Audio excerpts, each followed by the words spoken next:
주일 낮에 느헤미야 말씀을 계속 하다가 한 2주간 제가 이번에 있는 기간에는 느헤미야의 말씀을 잠시 듣고 다른 본문의 말씀으로 함께 나누었습니다. 이제 계속 느헤미야의 말씀으로 이어가려고 합니다.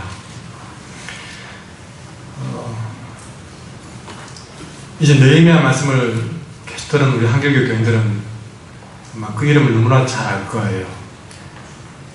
산발락과 도비야, 게셈, 이 사람들을 중심으로 해서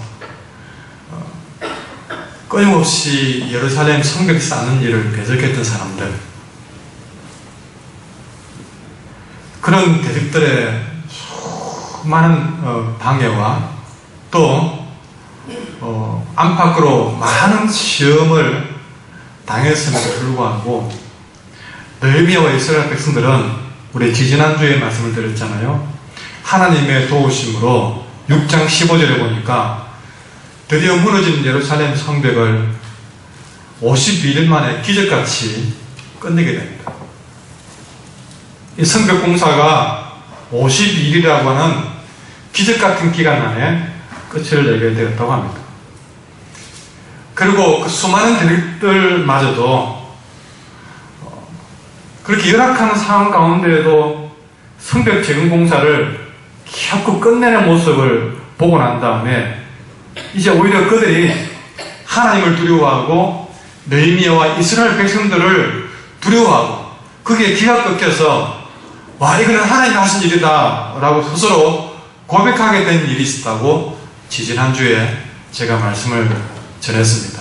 자, 52일 만에 성벽이 완성되었고 또 대적들로부터도 완벽한 승리를 느헤미야는 거두었습니다. 이것을 두고 오늘 본문 시작에서 1절에서 이렇게 한마디로 정리해버렸습니다. 성벽이 건축되네.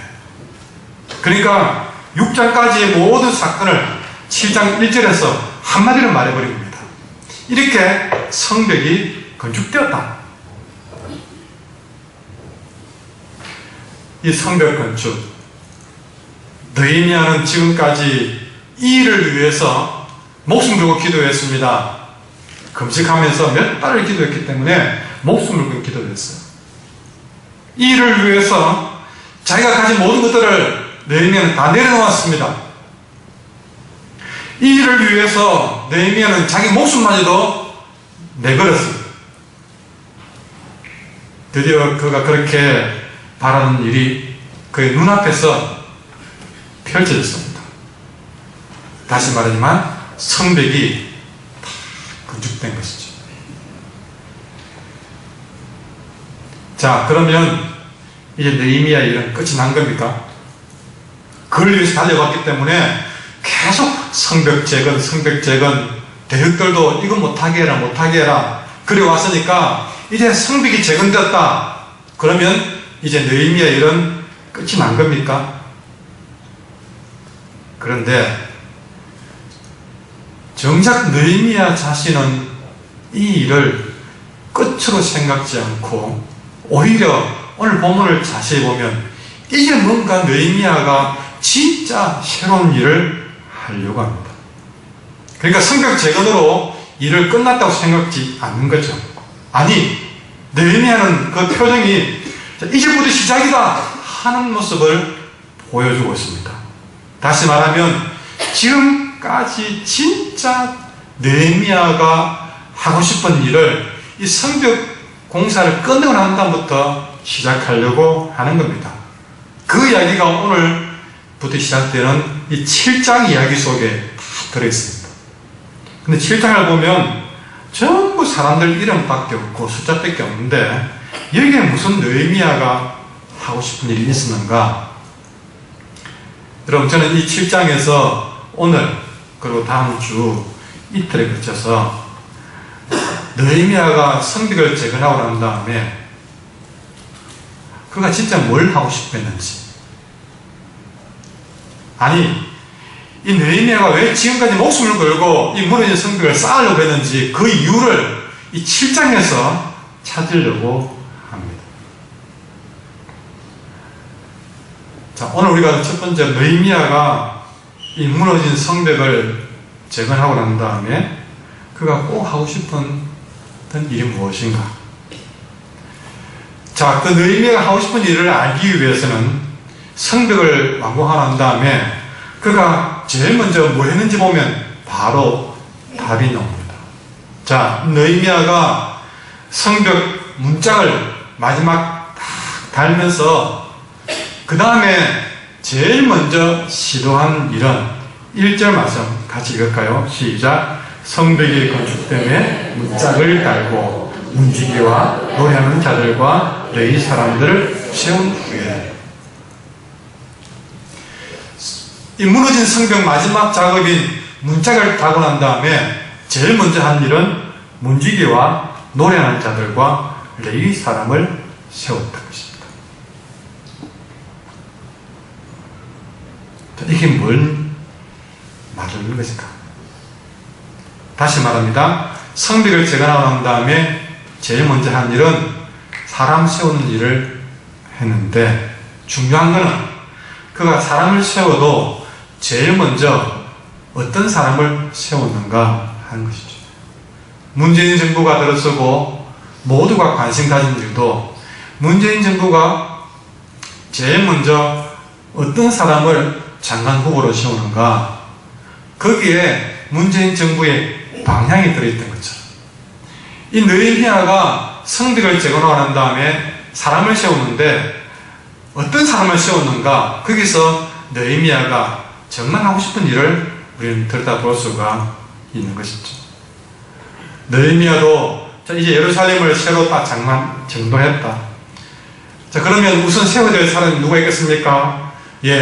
예루살렘 시장도 세워야 되고, 또 그 안에 군수, 구청장도 세워야 되고, 그게 급하지 않습니까? 또 거기에 교육을 맡을 교육부 장관, 무슨 경제를 맡을 기획부 장관, 국방부 장관, 해야 할 일이 많이 있습니다. 여러분도 새 아파트를 장만하고 나면 제일 먼저 이 아파트에 맞는 TV는 뭘 할까? 소파는 뭘 할까? 그 아파트에 맞추어서 힘들어도 제일 먼저 그 사람이 하고 싶은 일을 아마 그 집에 하는 것처럼 지금 느헤미야도 그 일을 하는데요. 근데 이 느헤미야가 시장도 세워야 되고 군수도 세워야 되고 해야 할 일이 많음에도 불구하고 세워야 될 사람도 많습니다. 그런데 그가 제일 먼저 세운 일꾼은 생각 밖으로, 전혀 사람들이 생각지 못한 사람들을 세웠습니다. 다름 아닌 군수나 시장보다, 장관들보다 문지기부터 세웠습니다. 그리고 노래하는 사람들을 세웠습니다. 그리고 레위 사람을 세웠습니다. 근데 여러분, 이 문지기도 그냥 문지기가 아니고 주로 성전 문지기 담당자들이었습니다. 그리고 이 노래하는 사람들은 쉽게 말해서 찬양하는 사람들이었어요. 그리고 레위 사람들은 성전에 봉사하는 사람들이었습니다. 한마디로 이 느헤미야가 제일 먼저 세운 일꾼들은 예배 봉사자들이었습니다.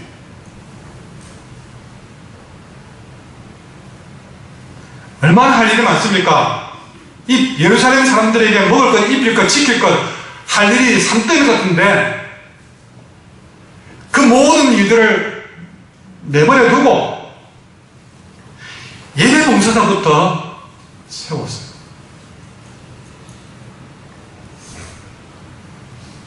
어떤 분은 제게 이사도 가기 전에 제게 그 이사 예배부터 부탁하는 분이 봤어요. 이사도 가기 전에. 그러면 그 마음의 중심이 딱 잡히지 않습니다. 아, 이분이 어디에 마음을 두고 있는가?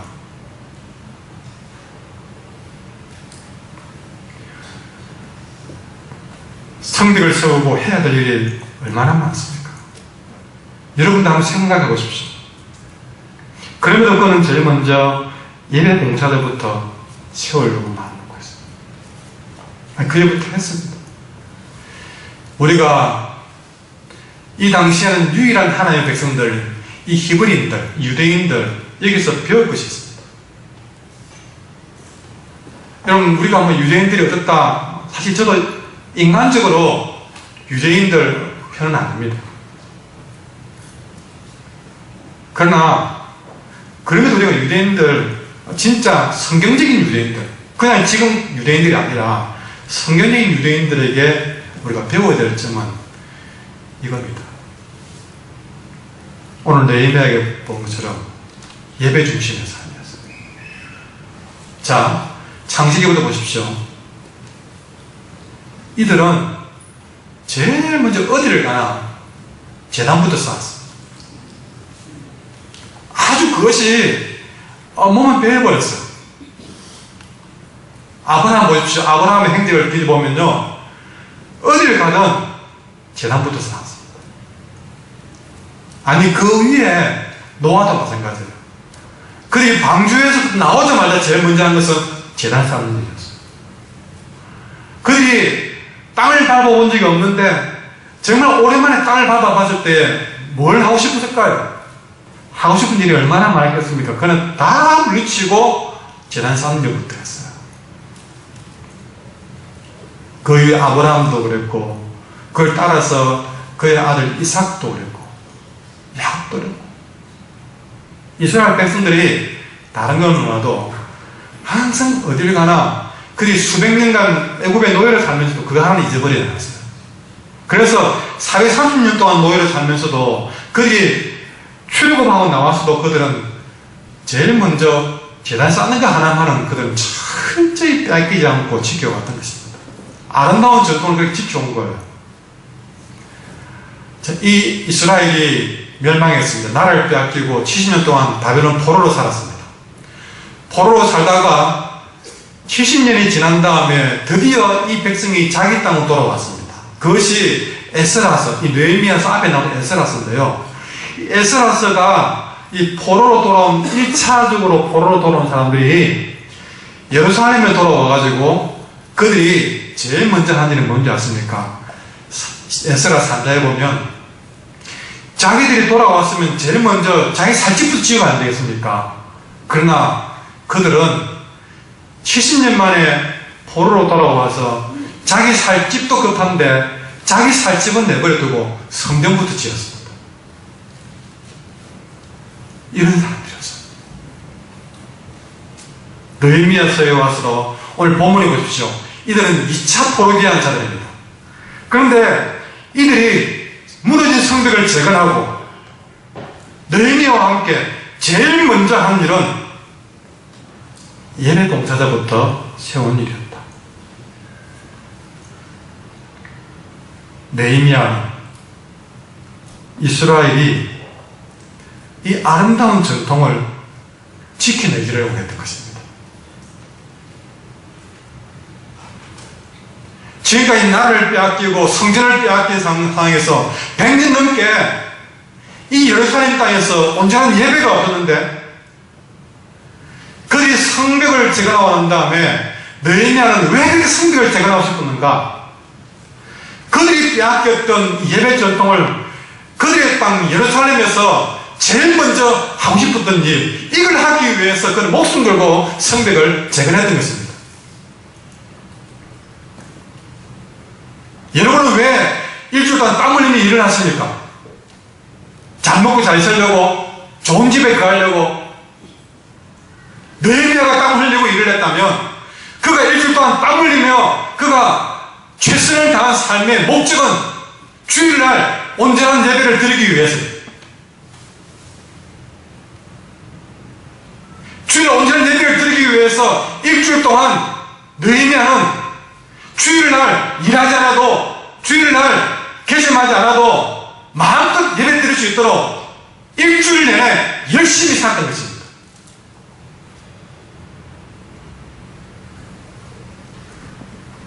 주일날 공부하지 않아도 내일 시험이지만 공부하지 않을 만큼 느헤미야는 학생은 일주일 내내 다른 학생들보다 열심히 공부했다는 것입니다.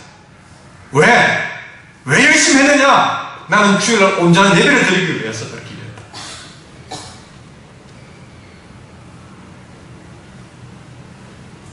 목숨 걸고 공부한 겁니다. 목숨 걸고 성백 쌓기를 위해서 싸운 것처럼 목숨 걸고 일하고 열심히 일했다. 너 왜 그러느냐?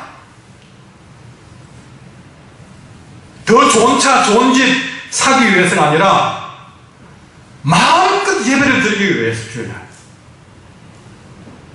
온전한 예배를 드리기 위해서 살았다는 것이죠.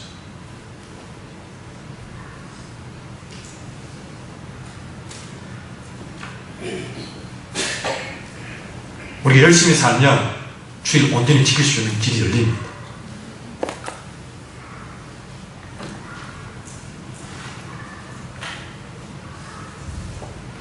느헤미야는 이스라엘이 이 아름다운 전통을 빼앗긴 것을 가슴 아파요.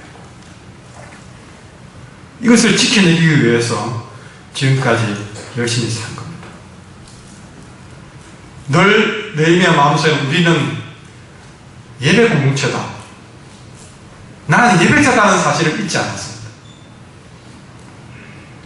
그래서 성벽을 재건한 다음에 제일 먼저 우리가 새아파트 짓고 제일 사고 싶은 거 사는 것처럼 느헤미야는 예배자부터 세웠습니다. 그가 예배자를 세우면서 얼마나 기뻤을까. 그만큼 느헤미야는 무너진 예루살렘 성벽이 완공이 되면 제일 먼저 그곳에서 멋진 예배를 드리고 싶었던 것입니다. 실로 예배는 느헤미야에게 있어서 인생 최고의 목적이었고 그가 제일 먼저 해야 될 것이 예배였고 그가 마지막까지 해야 될 것이 예배였다는 것입니다. 왜? 하나님 앞에서 우리가 할 수 있는 최고로 기쁜 일들이 예배이기 때문에.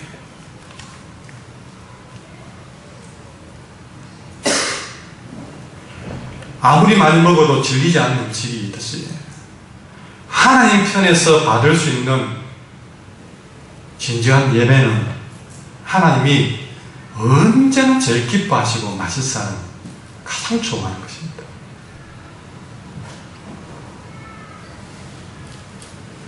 여러분, 예배는 이 강단에서 있는 목사의 몫이 아닙니다. 목사가 얼마나 잘해야, 설교를 얼마나 잘해야 그것이 예배가 어떻다 착각하지 마십시오. 저는 이 강단에서 여러분은 바로 그 자리에서 동일한 수준의 예배자로서 여러분은 여러분의 전심을 들여붓는 여러분의 전제를 드려야 되고 가루를 빻는 마음으로 여러분은 하나님 앞에 헌신하셔야 되고 화제 태워서 완전한 제가 되도록 여러분의 이 하루 예배 시간, 1시간 예배를 태우셔야 돼요.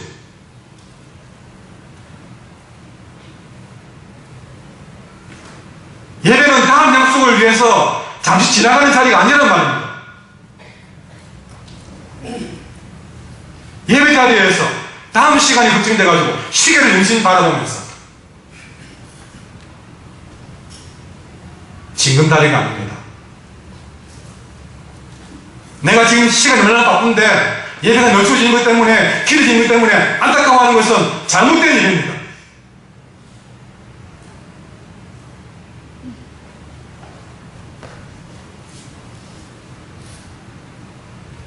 예배 시간에 복 받려고 우리가 거기에 목적을 두는 것도 잘못된 것입니다. 물론 예배를 드리면 복을 받지만 복 받기 위한 예배를 드리는 것은 아니라는 것이죠. 우리는 처음부터 끝까지 예배라는 아름다운 것을 지켜내는 삶을 살아야 됩니다. 우리는 예배라는 아름다운 것을 지키기 위해서 부탁받은 사람. 우리의 삶의 중심은 언제 어디서든지 예배입니다. 끼니 때가 되면 밥을 찾듯이 예배 또한 우리에게 늘 자연스러운 생각이 됩니다. 아브라함에게처럼 느헤미야에게처럼 내 삶의 진정한 에너지를 힘을 여러분은 예배를 통해서 찾아낼 수 있습니다. 하나님이 기뻐하는 일을 하게 되면 반드시 선물도 따르게 되어 있습니다. 이 예배를 통해서 하나님이 기뻐하는 일을 하게 되면 여러분 최고의 선물을 이 예배 자리에서 받게 될 줄 믿습니다. 예배를 빼고 다른 데서 힘을 얻는다면 여러분은 진정한 하나님의 사람이 아닙니다. 우리가 살아있다는 증거는 다른 데서 찾는 것이 아니라 예배를 통해서 찾으셔야 됩니다. 내가 뭐 일이 잘 되면 살아있다, 내가 일이 좀 어려우면 내가 죽었다, 그렇게 살기는 타는 존재가 아니라 내가 일이 잘 되든 못되든 내가 건강하든 못하든 내가 살아있다는 증거는 이 예배 자리에 찾으셔야 됩니다. 내가 예배가 살아있다면 내 인생은 여전히 살아있는 것이고, 내가 예배가 죽어 있다면 내 인생은 아무리 번창하고 형통해도 나는 살아있으나 죽은 것과 마찬가지다.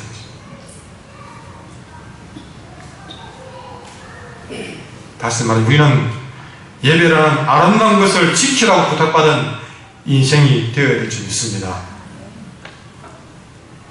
이렇게 느헤미야는 예배를 위한 일꾼들을 뽑은 다음에 그 다음에 자기 뒤를 이을 실제 일꾼들을 뽑는데 거기에도 느헤미야의 신앙 고백을 보게 됩니다.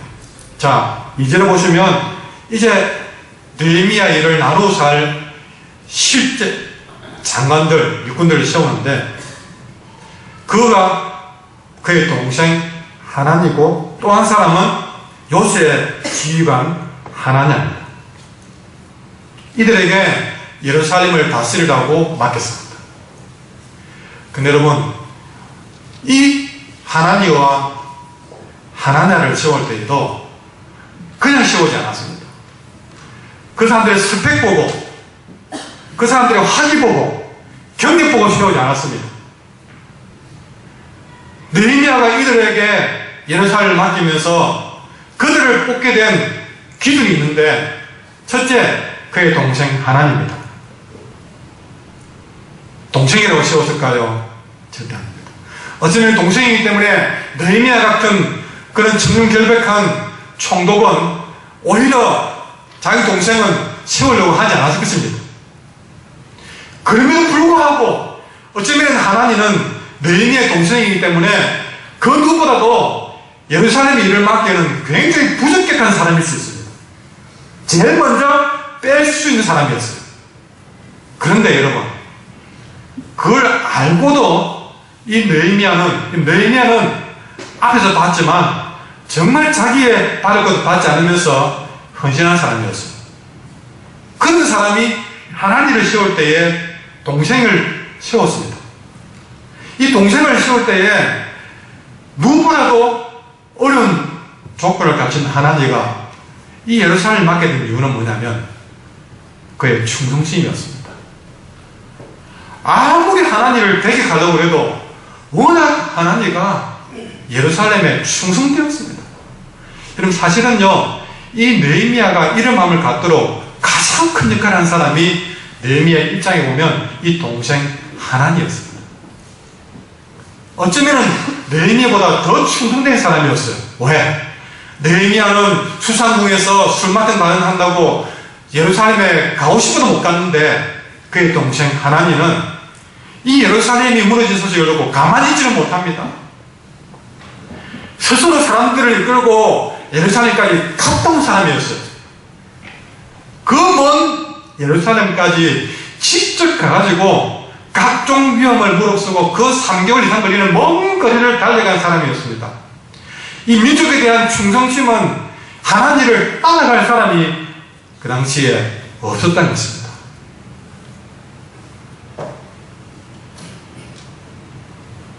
그래서 이 느헤미야의 동생이라는 어쩌면 가장 불리한 죽음인데 불구하고 모든 사람이 두 말 안고 하나님과 충성된 사람이면 우리는 환영하겠소.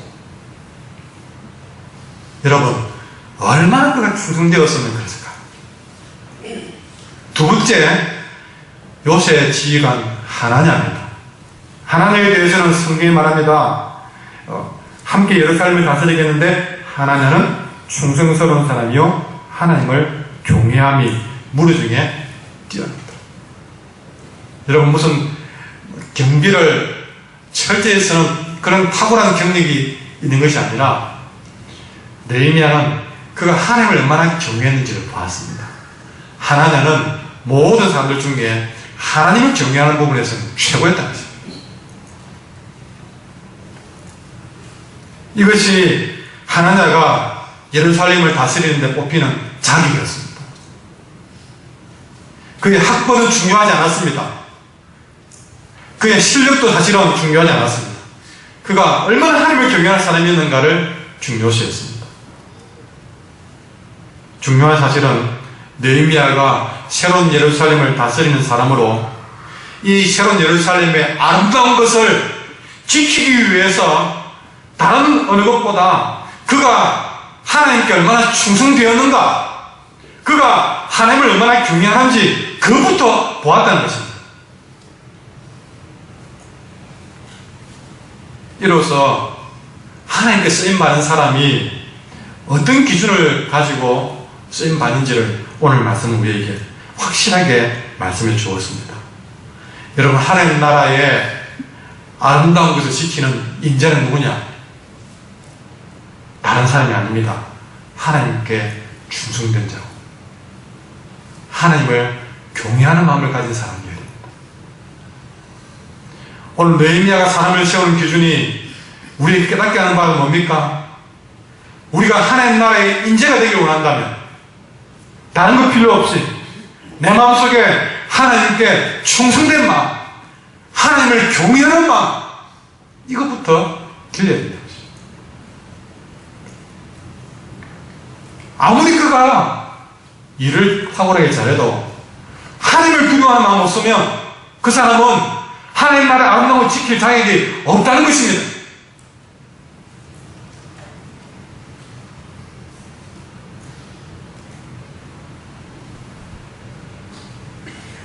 좀 일을 미숙하게 되면 괜찮습니다.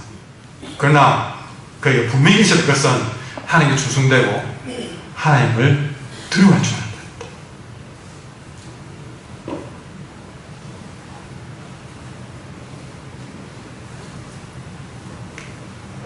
옛날 이야기에 아이들이 곶감 얘기만 해도 그치기에 호랑이가 곶감이 내보다 무서운 것 같다, 그렇게 얘기했다고 하잖아요. 여러분이 어떤 하고 싶은 말이 있어도 하나님 그러면 입을 다물 줄 알아야 됩니다. 가는 것을 멈출 줄 알아야 됩니다. 하나님 그만큼 하나님을 무서워할 줄 알아야 됩니다. 그런 사람이면 하나님 나라의 일꾼 자격이 있다는 것입니다.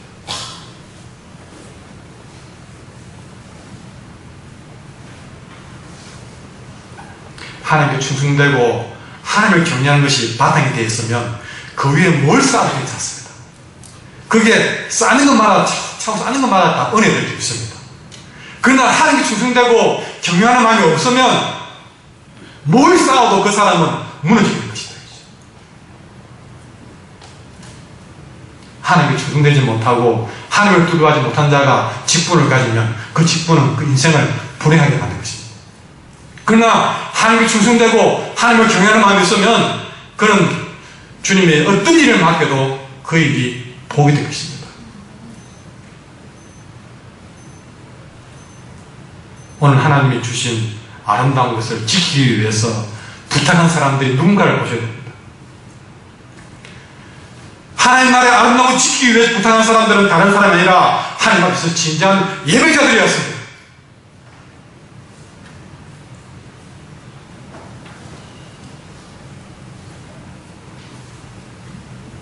예배를 소홀히 하는 자들은 하나님 나라의 아름다운 것들을 지킬 자격이 없습니다.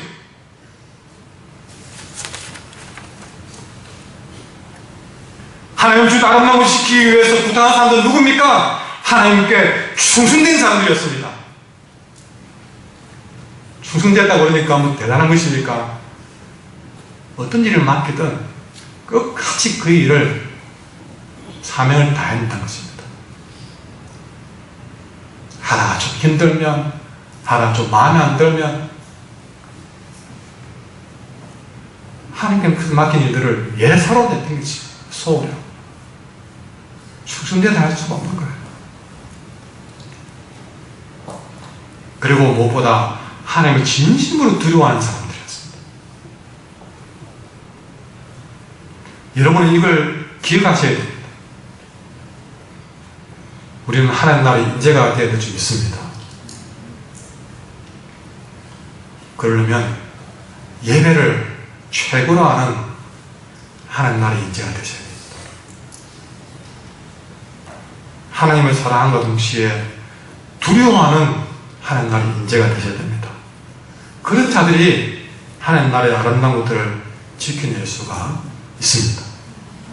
자, 매일매일 이렇게 문지기와 노래하는 자들과 레위 사람들 그리고 하나님과 하나님을 세운 다음에 그들에게 구체적으로 부탁을 했습니다. 그것이 3절과 4절에 나오는데요. 3절만 읽겠습니다. 시작. 내가 그들에게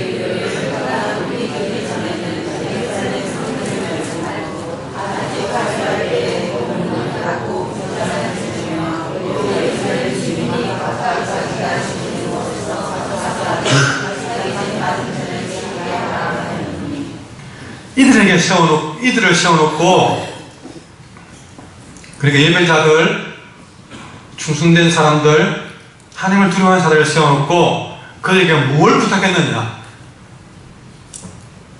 이 예루살렘 사람들을 잘 먹게 해달라, 그것이 아니었고 이 예루살렘의 성문을 단단히 지켜서 이 예루살렘 성을 지켜다.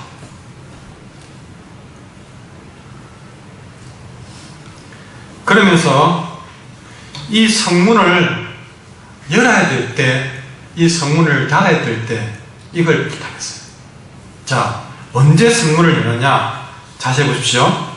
제가 이 부분을 좀 풀어서 설명드린다면 해가 떠서 3절을 보시면 해가 떠가지고 환해지기 전에는 예루살렘 성을 문을 열지 마라.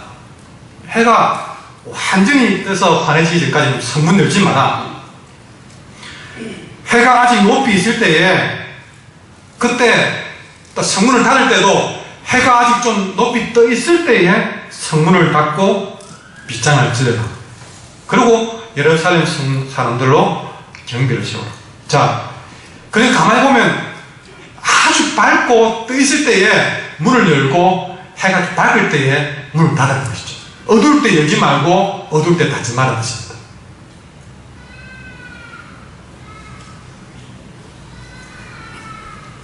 여러분, 이 예루살렘 성은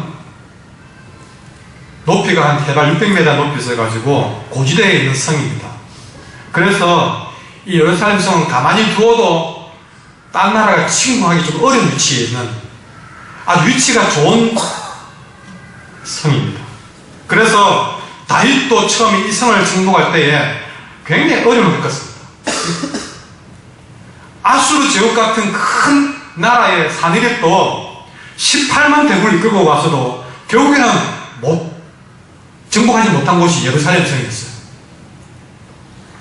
바벨론도 이 예루살렘을 함락시키는데 2년이 걸렸습니다. 그만큼 예루살렘 성은 가만히 두어도 지킬 수 있는 그런 위치가 좋은 성이었어요. 느헤미야도 알고 있습니다. 그러나 가만히 두어도 충분히 지킬 수 있는 성이었지만 그렇다고 느헤미야는 안심하거나 긴장 풀지 않았어요. 가만히 두어도 지킬 수 있지만 그러나 특별히 당부를 해서 절대 어두울 때 문 열지 마라. 늦게 어두울 때 문 닫지 마라. 밝을 때에 이 문에서 드나드는 것을 문을 열어서 챙겨봐야 겠습니다. 여러분,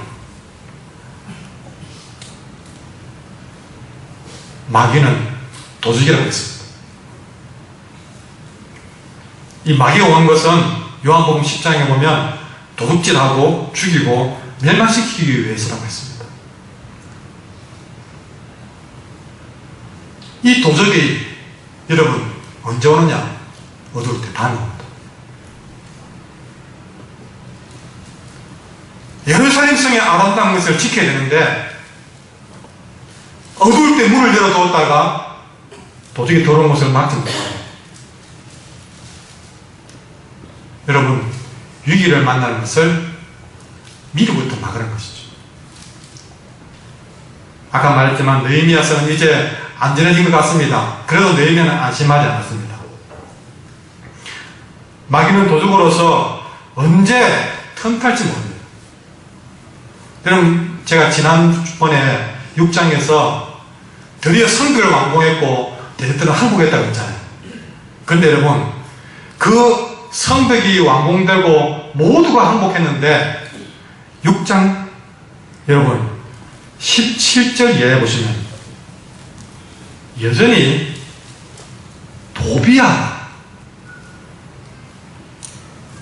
도비아가 이 예루살렘 성 안에 여러 사람하고 인간관계를 맺는 거예요. 사돈 맺고 서로 결혼하고 이렇게 해가지고 인간관계로 어쨌든 가서 물건 하나 사주고 또 저 사람에 가가지고 보험 하나 들어주고 저 사람에 가가지고 밥 한 그릇 사주고 이렇게 해서 이곳저곳에서 인간적인 관계를 사이클가 만들어놨고 이 도비아는 모두가 다 항복하고 느헤미야에게 다 항복했는데 도비아는 끝까지 남아서 여러분 나중에 보면 뒤에 느헤미야 마지막까지 이 도비아는 남아가지고 예루살렘 바깥에 예루살렘 성 안에 자기 편을 둬가지고 여러분 보십시오. 6장 19절에 보면요 자기 편을 만들어가지고 느헤미야 턱 밑에서 자꾸만 하는 말이 느헤미야가 하는 거 도비아에게 살살 알려주고 그리고 이 도비아는 자기 편을 통해 가지고 느헤미야에게 계속 힘 빠지는 이야기를 앉아가지고 수근수근거리면서 말이야 느헤미야는 말이야 아직도 어떻고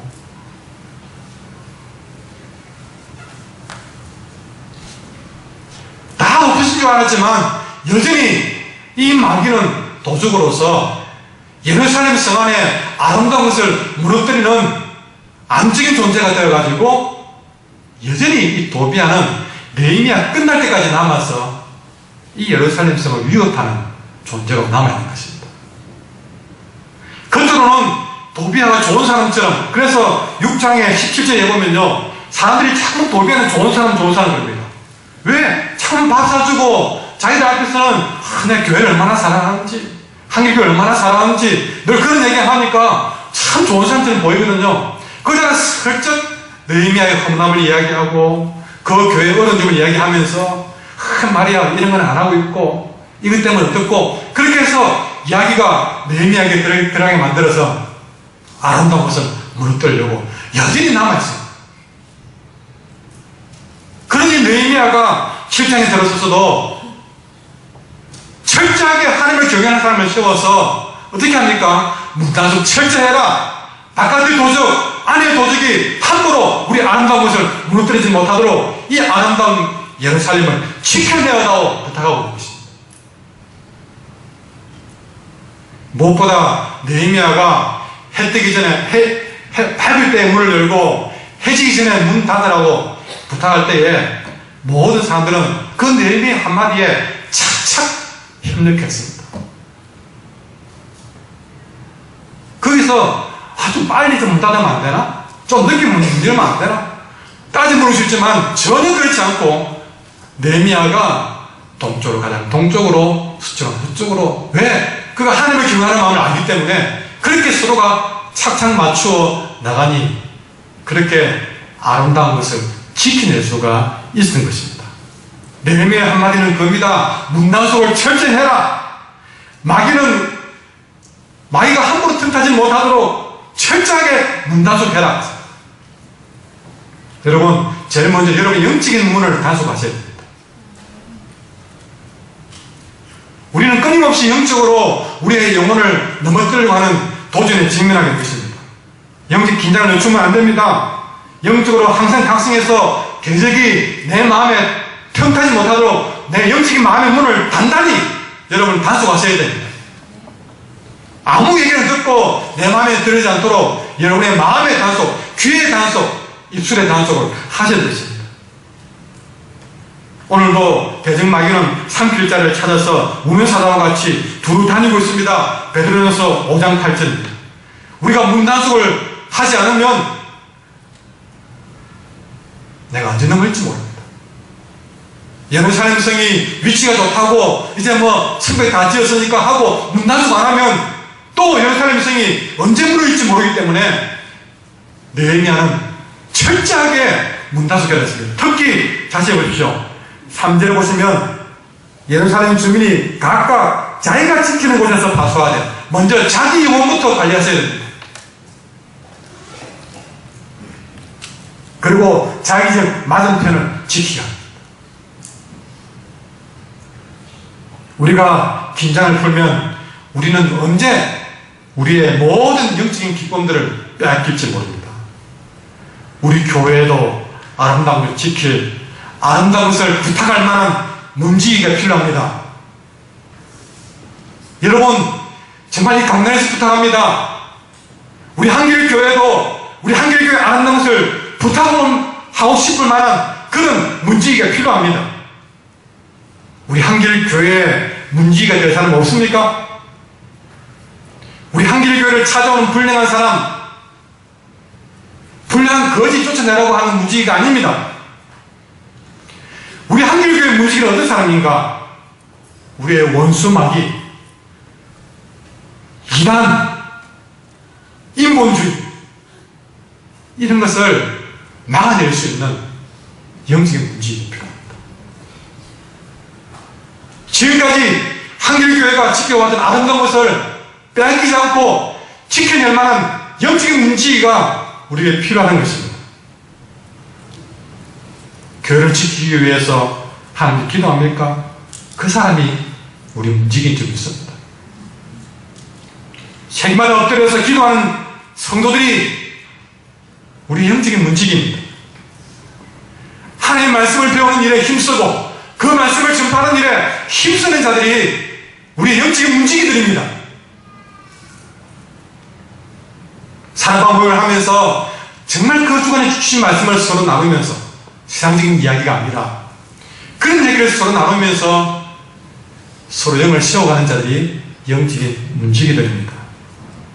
아무리 어려워도 말씀대로 살아보려고 애쓰는 바로 그런 사람들이 영적인 문지기들입니다. 이런 문지기가 없으면 교회는 온갖 잡것들로 가득할 것입니다. 우리는 살펴야 됩니다. 우리 모두가 우리 한국의 영적인 문지기가 되셔야 됩니다.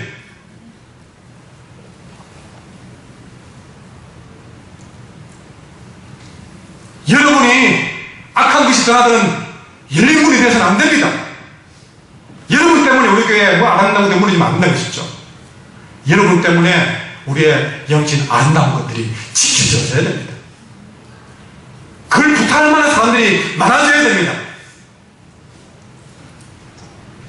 지사님이 우리 교회에 영적인 문지기가 되어 주십시오. 장로님이 우리 한길교회 영적인 문지기가 되어 주십시오. 부탁할 수 있어야 됩니다. 그런데 그런 곳이 숭숭 뚫린 오히려 열린 문이 있다. 어두울 때 문이 열려있고 어두울 때까지 문을 닫지 못하는 그런 열린 문이 된다면 안 된다는 것입니다. 그래서 하나님을 경외하는 사람을 뽑는 것입니다. 예루살렘에 노래하는 자들과 레위 사람을 세운 것처럼 우리 한길교회도 이 아름다운 것들을 부탁할 만한 봉사자들이 필요합니다. 이 아름다운 것들을 부탁하기 위해서 봉사자를 부탁하면 전부 인류에 다 도망가버려요.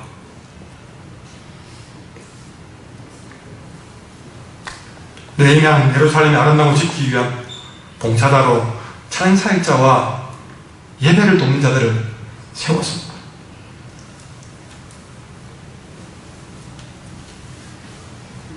이렇게 느헤미야는 예루살렘 성을 세워서 그 안에서 마음껏 하나님을 찬양하기를 원했고 마음껏 예배드리기를 원했고 이 아름다운 것들을 누구에게도 빼앗기지 않고 싶었습니다.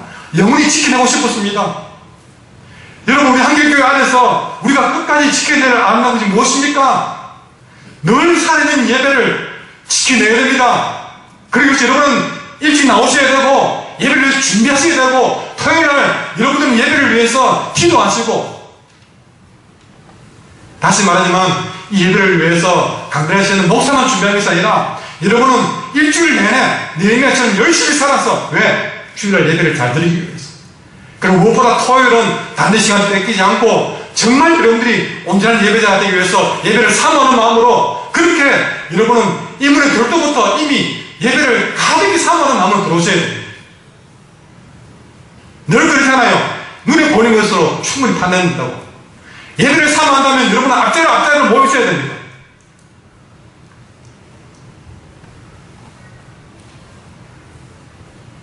교육자들도 봉사한다고 예배에 소홀히 하면 안 됩니다. 우리가 밥을 못 먹어도 예배는 다 드리고 우리는 마무리 밥을 지어야 됩니다. 그래서 밥이 좀 늦게 있다고 여러분은 봉사들한테 안만하지 마십시오. 마음껏 그들도 예배를 잘 드릴 수 있도록 밥이 늦게지고 안 먹고 설기는 밥을 먹어도 여러분은 예배를 위한 일들에 우리 온 마음을 쏟으셔야 됩니다.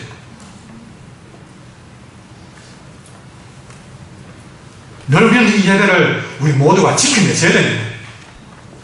예배 시간에 아이를 어르고 우리가 유아실에도 거기서 예배를 잘 드리려고 유아실을 만드는 거지, 우리가 거기서 예배를 우리가 피하라고 만든 자리가 아닙니다. 우리 모두가 어느 자리에 있든지, 방송실도 마찬가지고 모두가 예배에 전심을 쏟으셔야 됩니다. 늘 우리 안에 뜨거운 찬양이 울려 퍼지게 찬양할 때 같이 함께 부르면서 뜨겁게 함께 하셔야 됩니다. 늘 하나님께 충성하는 아름다운 일들을 지켜내야 되고 하나님을 경외하는 마음으로 가득해야 될 줄 믿습니다. 이걸 우리는 지켜내야 됩니다. 그럼 이 교회 안에 누구를 가장 귀하게 여겨야 됩니까? 예배하는 자를 귀하게 여겨야 됩니다. 예배를 섬기는 자들을 귀하게 여길 줄 알아야 됩니다. 읽는 한 목사는 여러분에게 귀한 받을 만한 일을 하지 못했습니다. 나를 낳은 우리 엄마만 나를 귀하게 여기겠죠. 물론 사랑하는 아내도 가족들도 있겠지만 여러분은 저를 귀하게 여길 만한 다른 제가 인간적 조건을 갖추지 못했습니다. 저보다 똑똑하시고 저보다 나이도 많고 경륜도 많고 인품도 저보다 좋은 분들이 많을 겁니다. 그럼에도 불구하고 제가 예배를 섬기는 사람이기 때문에 여러분에게 함부로 대할 위치는 아니라고 생각됩니다. 저를 위해서 하는 얘기가 아닙니다. 여러분의 신앙을 위해서 하는 얘기입니다. 예배하는 자를 귀하게 여기게 됩니다. 느헤미야 같은 그런 지에서도 노래하는 자, 문지기, 레위인을 귀하게 세웠습니다. 다른 조건 보지 않고 하나님과 하나님을 세워서 맡겼습니다. 우리 안에 늘 찬양하는 자가 귀하게 힘을 받아야 됩니다. 하나님께 충성하는 자가 귀하게 힘을 받아야 됩니다. 예배를 그만큼 중요하게 여겨야 됩니다. 그래야 우리가 하나님께 기뻐할 예배를 드릴 수가 있습니다. 느헤미야는 어디서나 하나님 제일 신앙으로 살았습니다. 미국, 그러면 안 좋은 이미지로 보는 사람도 많을 겁니다. 예, 저도 좋게 보는 사람은 아닙니다. 대한민국 사람으로서 미국을 좋게 보는 사람은 인간적으로는 아닙니다. 그러나 이 미국이 부강해지고 지금 이 땅을 주도하는 나라가 되기까지 결국 빠뜨릴 수 없는 것은 그 나라에서 청교도입니다. 그들이 그 땅에 도달했을 때에 그들은 하나님께 제일 먼저 가장 좋은 것을 드릴 줄 아는 사람이었어요. 그들은 그 먼 길을 항해해 갔으면서도 그 어려운 형편 가운데에도 자기 집보다 교회부터 짓고 학교부터 세웠습니다. 교회를 세워도 제일 좋은 곳에 교회를 세웠습니다. 그리고 나서 자기 집을 지었습니다.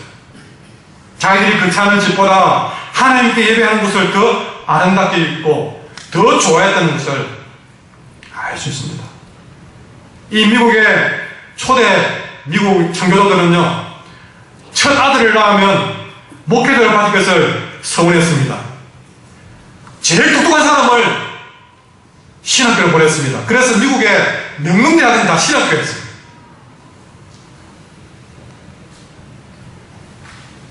공부 못하고 각오도 없고 힘없는 사람이 신학교를 간 것이 아니라 자기 집에서 제일 똑똑하고 제일 힘이 될 사람을 의사로 교수로 보낸 것이 아니라 신학교를 보냈어요.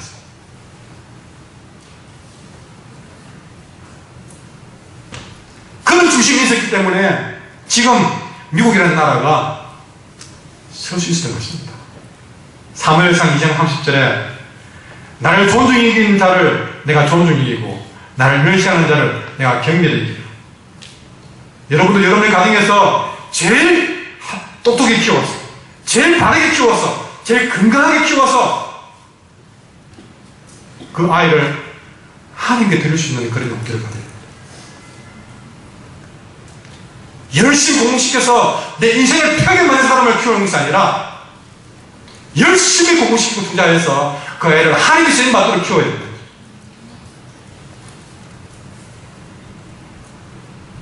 그렇게 주님을 존중해 이기는 자를 하나님이 그를 존중해 이기겠다고 했습니다. 예배자를 존중해 이기는 자를 하나님이 존중해 이기겠다. 왜? 그 예배자를 존중해 이기는 마음에서 사람이 아니라 하나님께 예배하는 중심이 바로 되기 때문에. 여러분, 한국교회가 축복받으려면, 우리 한길교회가 하나님께 복을 받으려면 하나님이 기뻐하는 오늘 같은 말씀의 중심을 가져야 됩니다. 오늘 받을 말씀을 통해서 하나님이 뭘 원하시는가를 아셔야 됩니다. 하나님께 가장 좋은 것 드리고. 여러분, 진정 우리의 삶을 보십시오. 여러분, 하나님을 섬기는 우리 한길교회는 어떠한지, 여러분의 가정 형편은 어떠한지, 항상 여러분 생활 속에서 내 가정 형편 그거 다 챙기고 남는 것으로 우리가 교회를 섬기는 것입니까? 어디에 여러분들이 제일 먼저 헌신하고 투자하십니까?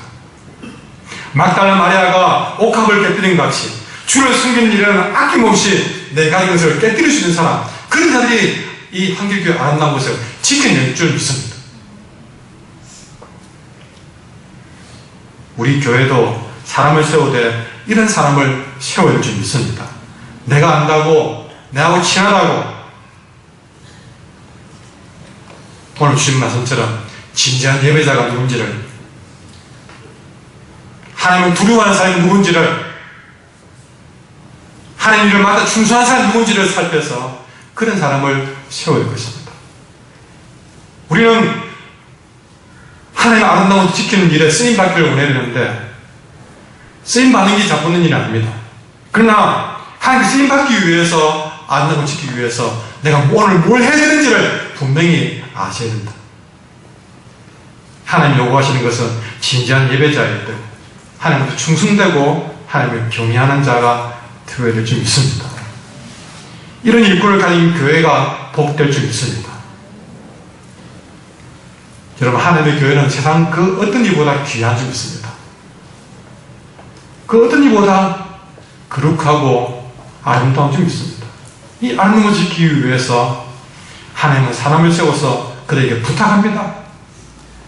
뭐라고요? 진지한 예배자가 되라고, 충성하라고, 하나님을 경외하라고, 우리의 영적인 성대문을 똑똑히 단속하라고.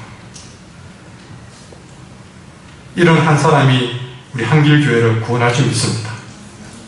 우리 모두가 이런 아름다운 것을 부탁받은 사람이 되기를 원합니다. 디모데후서 2장 14절에 너에게 부탁한 아름다운 것을 지키라고 했습니다. 여러분이 바로 그런 자가 되기를 간절히 소원합니다. 210장 찬송하겠습니다.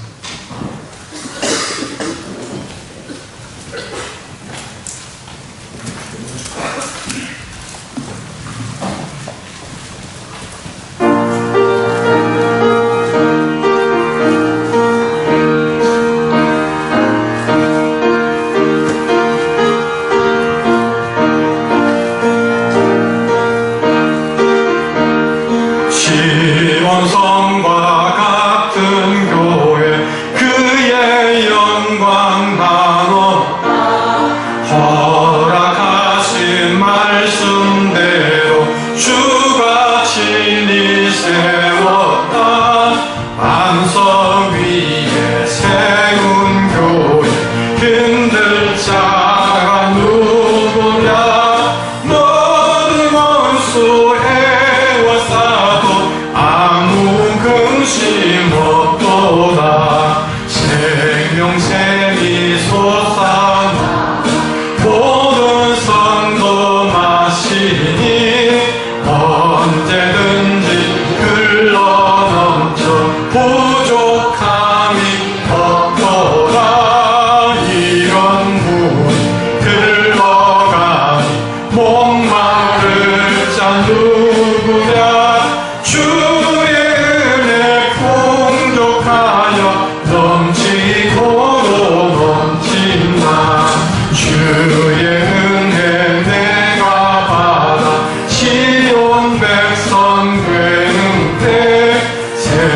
세상 사람 비방해도 주를 찬송하리라.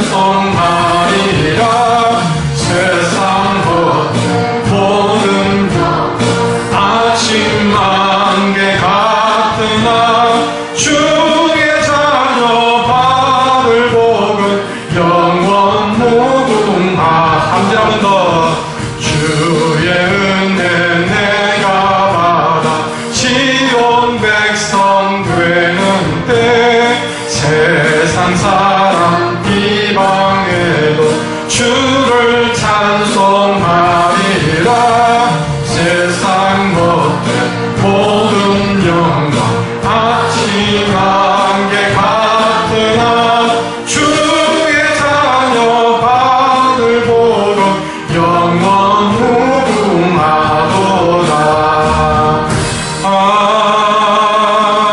아멘. 주 예수 그리스도 은혜와 하나님 아버지의 사랑하심과 성령의 교통하심과 충만하심이 주께서 부탁하신 아름다운 것을 지키기 위해서 오늘도 예배자로 축복된 자로 하나님을 경외하는 자로 살아가기를 소원하는 주의 사랑 모든 백성들 머리 위에 항상 함께 있을지어다. 아멘.